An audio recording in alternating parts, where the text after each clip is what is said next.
Aju tepang deui geningan ieu dina Kemis wengi.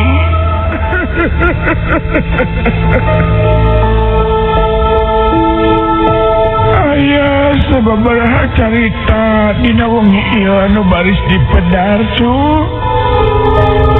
Tapi Omas ulah ngadangukeun Jumat Kliwon sosoranganan.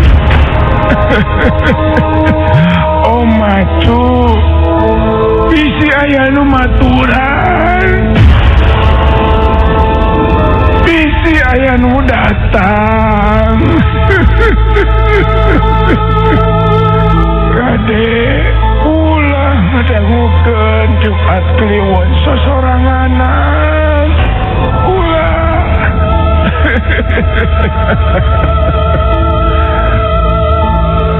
Wilujeng ngadangukeun Jumat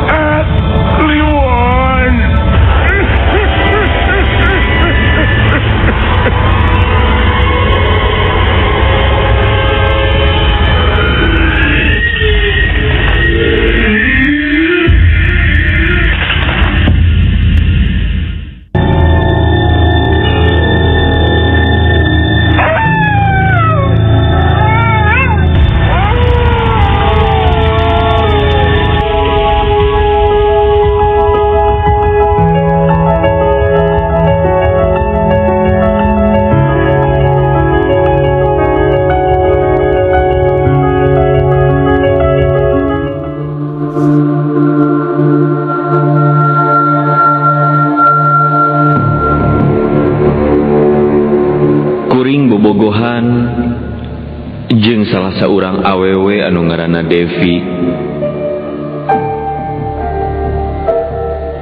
Malah geus cukup lila kuring bobogohan jeung manehna teh. Geus aya kana 6 bulana. Jeung kolotna Devi oge kuring geus wawuh. Malah geus akrab. Ninggali galagatna sarupa kitu mah. Kuring oge niat rek nya-nya miharep ka Devi teh. Lain ngan ukur samat bobogohan hungkul. Devi kabogoh kuring masih kene sakola di SMA. Harita geus kelas 3 sakolana teh. Kuring oge geus pada nyieun janji tina bobogohan teh kudu laksana tepikeun ka bisa rumah tanggana. Hal eta teh geus jadi kasapukan antara kuring jeung Devi. Hiji mangsa Devi bangun anu penting nitah ka kuring ngadon datang ka imahna.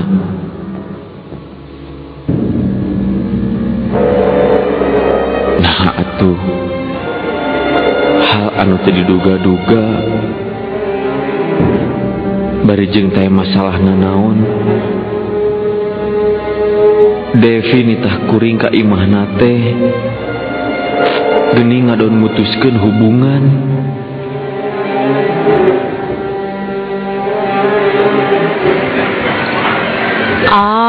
Ulah ambek atuh ka Devinya. Nah, make ambek sagala. Emangna kunaon kitu? Abdi teh palai fokus heula kana pelajaran. Kan sakedap deui ujian, Nyamuhun atuh Neng, lebar temen upami tepikeun ka teu lulus mah. Tah, kumargi abdi bade fokus kana sakola, janten abdi alim kaganggu dina diajar. Nya ayeuna mah urang putus heula we nya, Upami jodoh mah urang tiasa tepung deui pangintennya,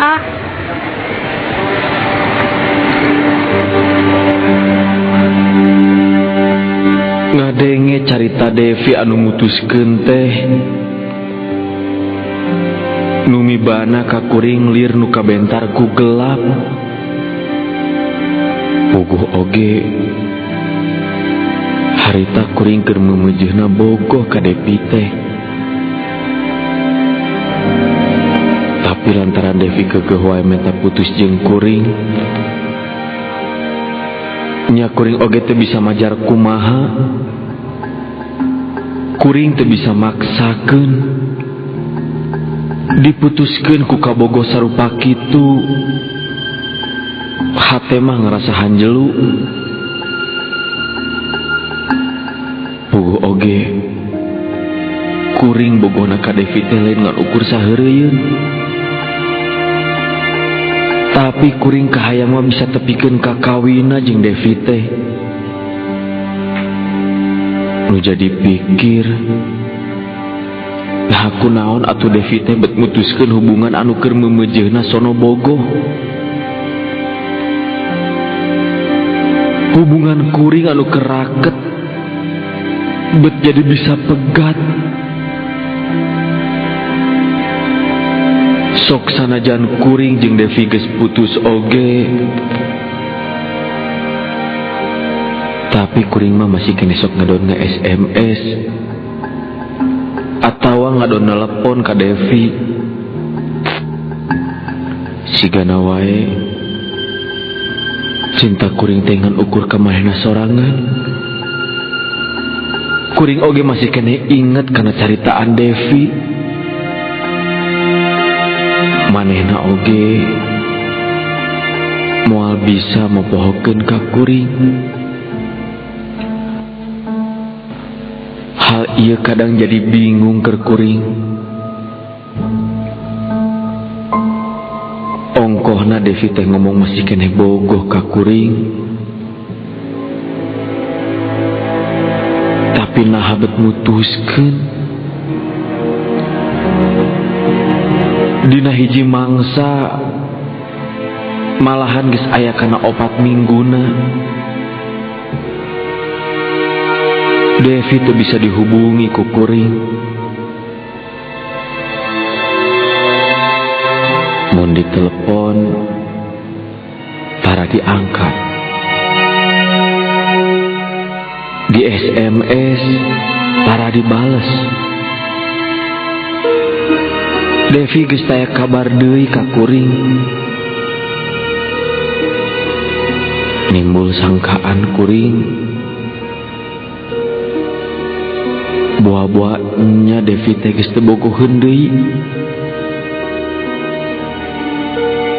Sangkaan hadena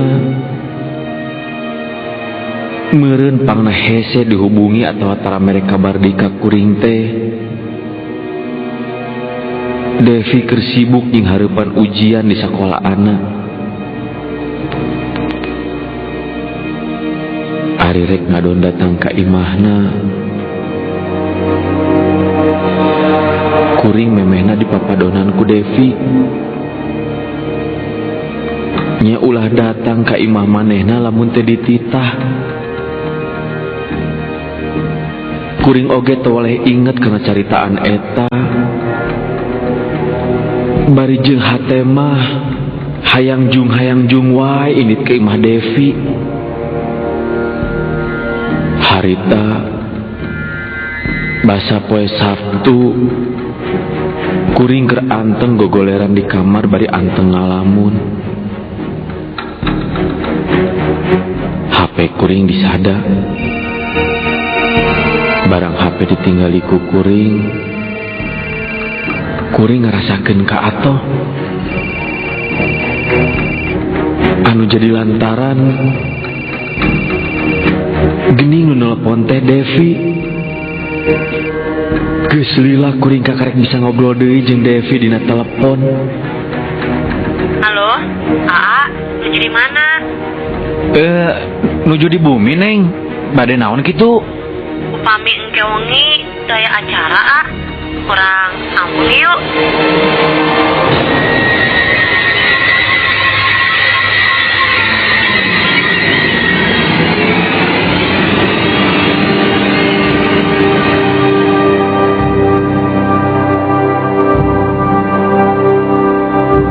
Ngadenge pangajak sarupa kitu teh.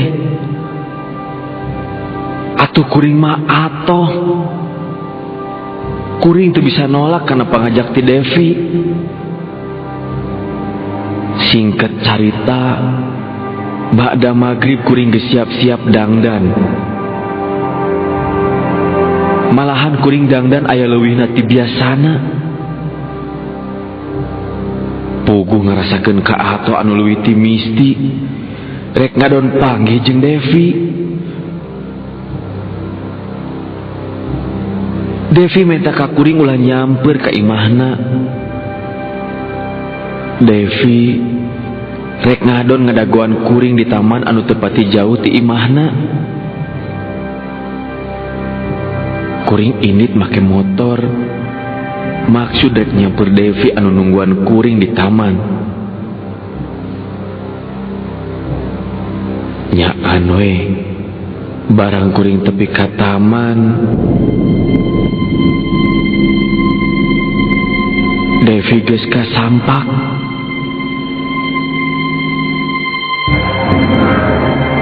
Harita Devi ngajak ka kuring ngadon ka Tegalega.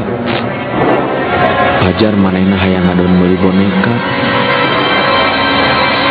Devi indit bari dibonceng ku kuring kana motor.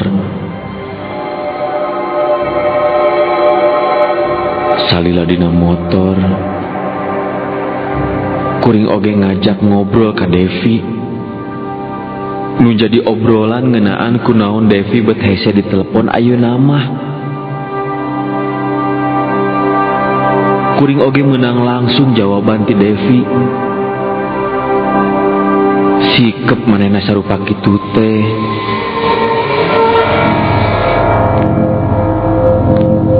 Dilantarankeun ku kasibukan di sakolana.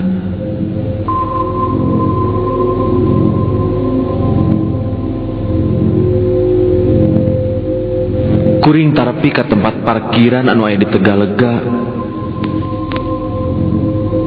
Basa kuring keur bebenah markirkeun motor. Devi ngomong ka kuring, Aa antosan heula sakrab di dieu. Neng bade ka ditu heula nya. Kayak atuh sareng, Neng. Antosan wae da moal lami, A. Neng meser heula boneka.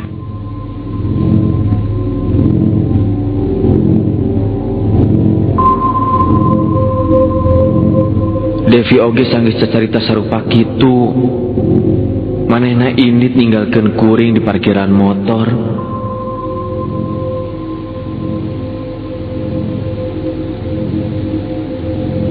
Geus aya kana satengah jamna Devi can datang deui. Kuring oge geus ngarasa kesel ngadagoan. Ari rek ngadon disusul bisi pasalingsingan. Nya antug nama kuring oge ngadon ngejejentul di parkiran motor. Keur anteng satengah ngalamun. Aya nu nepak kana tak-tak. Puguh we reuas. Kuring langsung ngaliuk ningali kapaleba anu nepak kana tak-tak. Barang diliuk sing horeng anu nepak teh Yunia, salah seorang awewe babaturan sakolana Devi. Ari ka babaturan deketna Devi mah kuring oge warau. Da puguh sok ngahaja dikenalkeun ku Devi. Hei, nuju naon aya di dieu? Geningan Yuni. Iya biasa nuju ngantosan Devi. Ngantosan Devi? Hah? Telepat eta teh?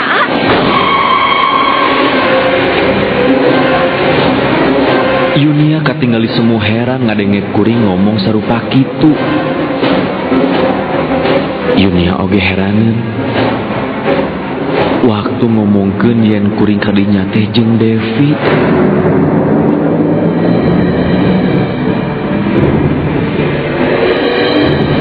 Tekung silila Yunia nyaritakeun ka kuring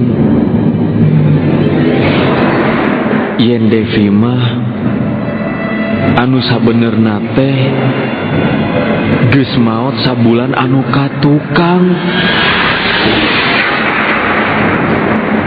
Ngadenge caritaan sarupa kitu teh harita kuring kalaka seuri. Pamikir Yunia ngadon heureuy ka kuring kulantaran hayang ngayakinkeun kana omongan kuring. Yunia ngadon marengan kuring rek ngadon nungguan Devi anu keur meuli boneka. Sajam 2 jam Devi can keneh deui datang. Kuring geus lila ngadaguan Devi jeung Yunia. Teu karasa waktu geus jam 10 leutik. Kulantaran kitu Yunia beuki ngayakinkeun ka kuring yen Devi mah geus maot. Kuring jadi ngarasakeun ka aneh.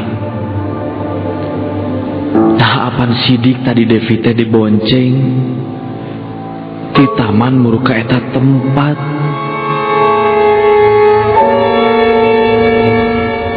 Tapi kari-kari caritaan ti Yunia sarupa kitu. Kukuring dicobaan di telepon taya jawaban. Di SMS pun kitu deui. Mimiti kuring percaya karena ceritaan Yunia. Waktu beki penting nu ditungguan taya datang deui. Antugna kuring balik bari ngabonceng Yunia.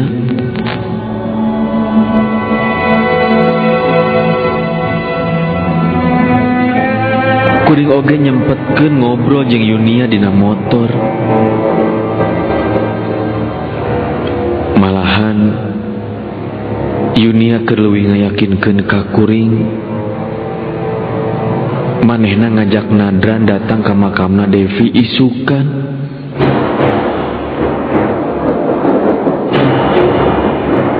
Bari hate terus galecok mikiran Devi anu tadi dibonceng,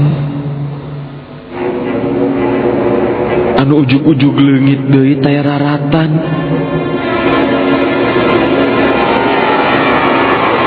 Isukna kuring hayang leuwih yakin kana caritaan ti Yunia. Kuring oge init kana motor. Maksud nyamper Yunia anu ngadon ngajak Nadran ka makamna Devi.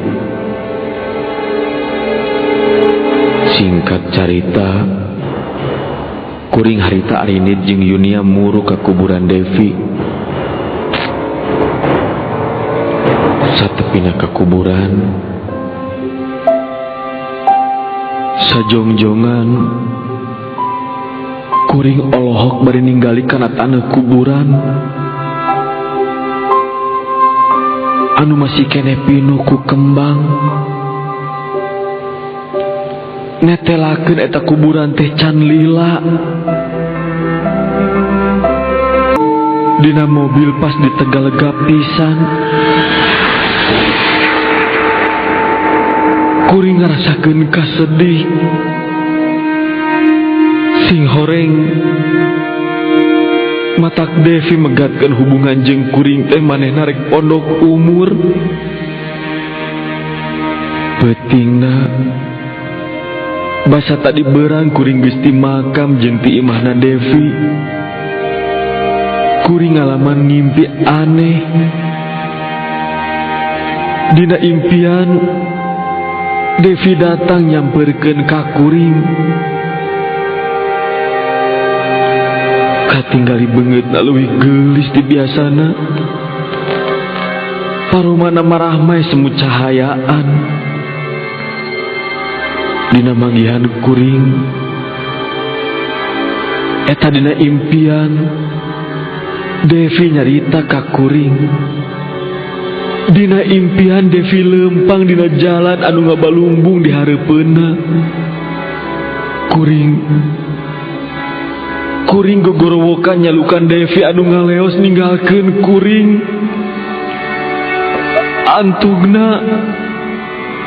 Antugna Devi teu katinggali deui.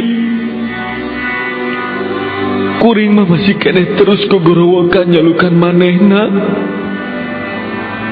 Kajadianana kuring oge tepikeun kalilir tina sare.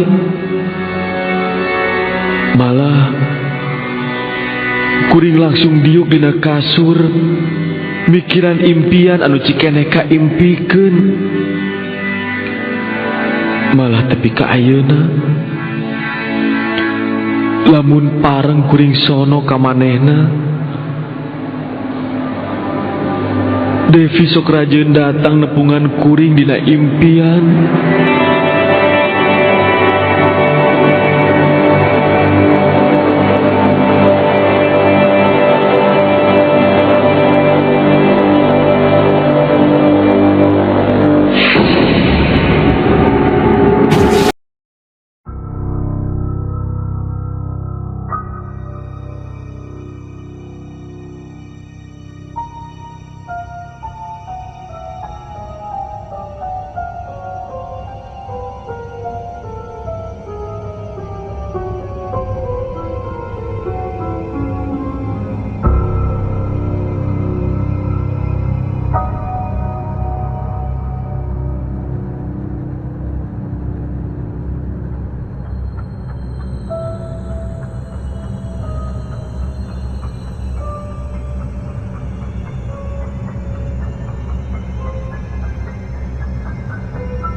salirtak ngaran kuring anu geus katelah.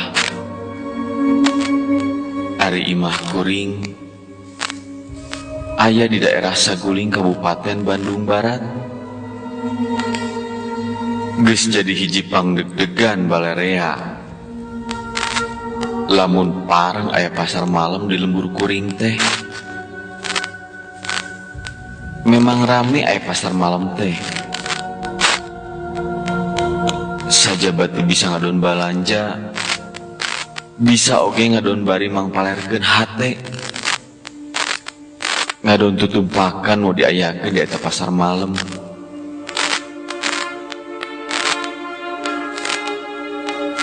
Geus sidik nya kincir-kincir anu bisa ditumpakan ku kolot jeung budak. Kadang sigana teh lamun aya pasar malam dina teu boga duitna oge, sok ngadon nginjeman heula. Pokok nu jadi lantaran ayana eta pasar malam teh teratangtu waktuna. Kuring harita geus aya janji jeung salah saurang babaturan anu ngaranna Peri. Kuring rek ngadon ulin ke pasar malam. Geus diniatan kuring ke pasar malam teh rek ngadon numpak kincir. Wanci magrib motor ku kuring geus dipanasan. Lantaran di mana si Peri datang, kuring rek langsung ini ke pasar malam teh. Nya kuring oge teu lila ngadaguan si Peri. Sabot keur manaskeun motor, si Peri datang.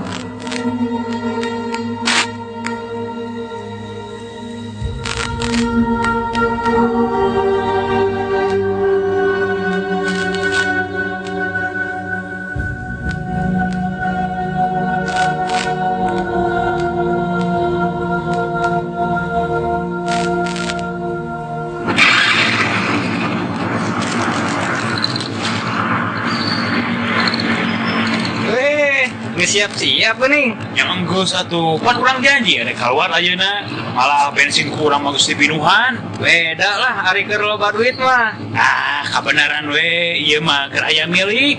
Kurang sakalian nangeun pika bogoheun ah. Aduh, pantesan atuh meni ginding kitu di dinya teh.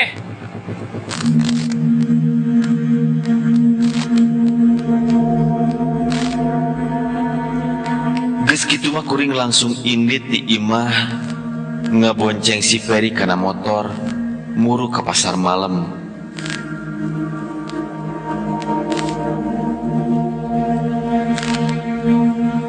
Teka catur di jalanan, kuring duaan geus tarpi ke pasar malam. Pastina moal matak lila kuring di jalana oge. Da sidik tepati jauh jarakna teh. Komodei pan ieu mah kuring inditna make motor teh ngadon leumpang. Kusabab tadina oge basa memeh indit hayang numpak kincir. Nya sadatangna ka lokasi kuring langsung meuli karcis kincir. Geus sidik boga karcis, kuring jeung si Peri naik kana kincir anu masih keneh kosong, can pinuh ku anu ngadon naik.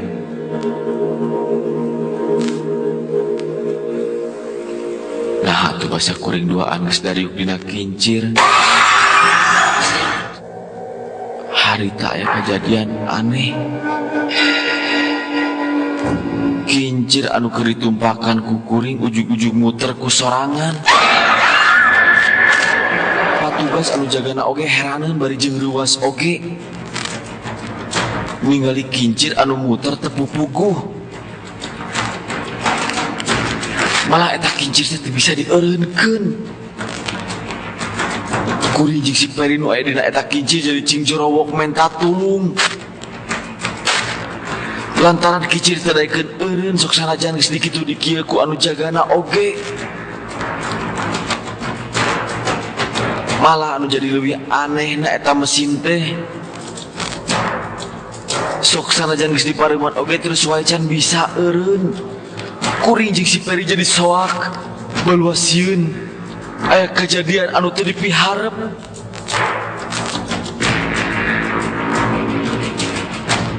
Udah datang ke pasar malam oge jadi ngarogrog ninggalikeun kincir anu teu bisa dieureunkeun.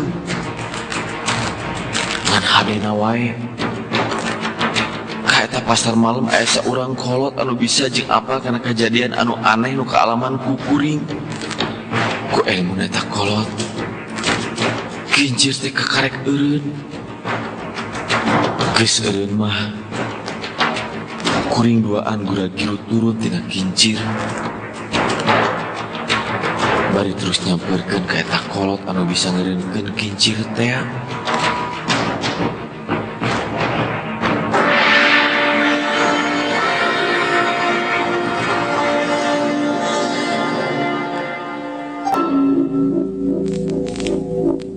Mimiti mah teu kapikiran jalan ke Pasironggeng teh lumayan parwek. Jeung masih kena loba tangkal kai anu baradag. Ditambah deui loba kuburan di sisieun jalanna.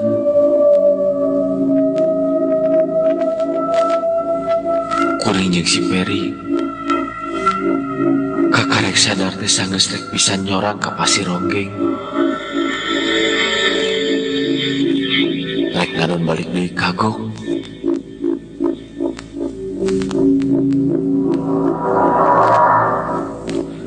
Jadi kudulah lahan neruskeun. Sok sanajan kuring mimiti ngarasakeun kasieun oge. Pas di satengahing jalan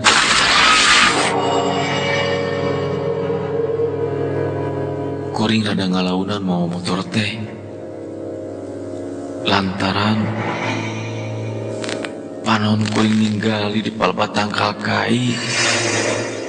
Siga aya nu kukulantungan. Kukuring bisa ketinggali lantaran kasolot pisan ku lampu motor.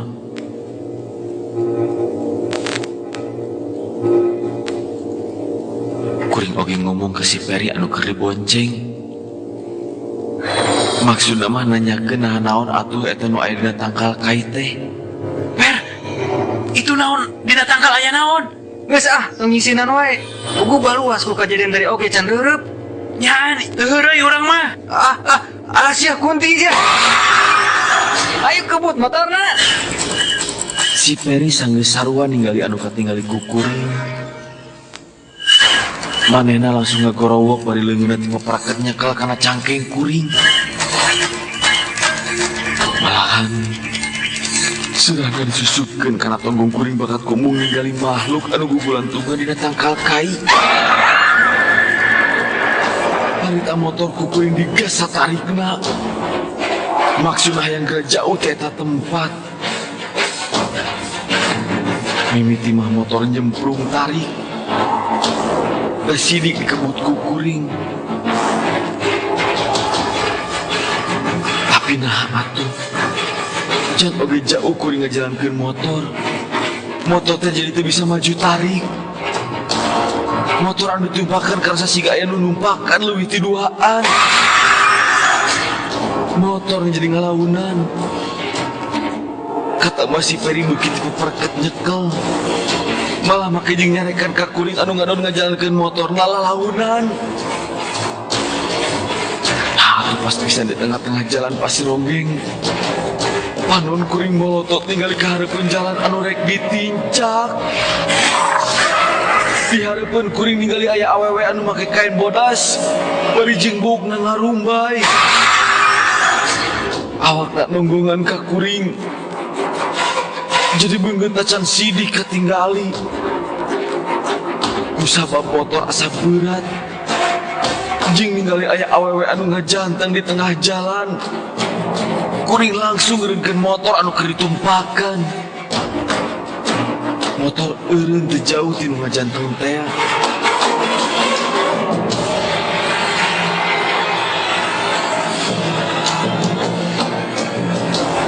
oge eta awewe nu aya di tengah jalan malikeun awakna. Kuring duaan ujung-ujungna dengan anu seri nyikik. Bari seri nyikik. Beh katinggali aya nama beungeutna. Beungeutna peot palijing geus semu hideung. Kongkolak panona dekok. Si goreng anu sesirian teh nya manehna pisan. Ningali kitu mah geus teu guaya eta teh lain jalma tapi na jurig. Bulu punduk kuring jadi cingpuriding. Malah kajadianana si Peri mah teu aikeun ningali ka eta jurig nu aya di hareupeun. Kuring babacaan sateka pola. Sangkan teu diganggu ka eta jurig. Kasieun mah buku geus aya rasakeun. Kasieun beuki tambah ngandelan. Komo basa ningali eta jurig ngareugeutan mah. Beuki kuring ngarasa soak. Geus mah soak basa di pasar malam. Kari-kari ayeuna ngalaman deui. Sok sanajan kitu kuring masih kena aya dina kasadaran. Kuring terus nganoakeun Maha Kawasa. Sanggeus kuring babacaan sabisa-bisa. Eta jurig anu tadi ngadeuketan teh jadi katingali mundur deui. Malahan saterusna eta jurig teh terus ngalayang ka luhur tangkal kai. Bari teu eureun cicikikikan. Kuring langsung ngajalankeun deui motor. Anu angger majuna teu bisa tarik. Padahal ku kuring haja gas oge dipolkeun. Maksudna mah hayang ngebut. Kuring oge akhirnya bisa ngejauhan di jurig. Anu katingali terus cicing dina dahan tangkal kai. Nya ari ku dipaksakeun mah. Teu burung we kuring jeung si Peri tarpi ka imah. Malah basa geus tepi ka hareupeun imah. Si Peri mah turun tina motor teh ujug-ujug langsung ngedeprak teu bisa lempang. Manehna masih kene ngarasakeun kasoakna. Si Peri lempang, bari jeung digendeng ku kuring dibawa ke jero imah. Saterusna, kuring duaan arasup ka kamar. Bari jeung teu wani kaluar ti imah, penting eta mah. Si Peri oge teu balik ka imah. Manehna ngadon mondok di imah kuring.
Masih kena ayah keningat.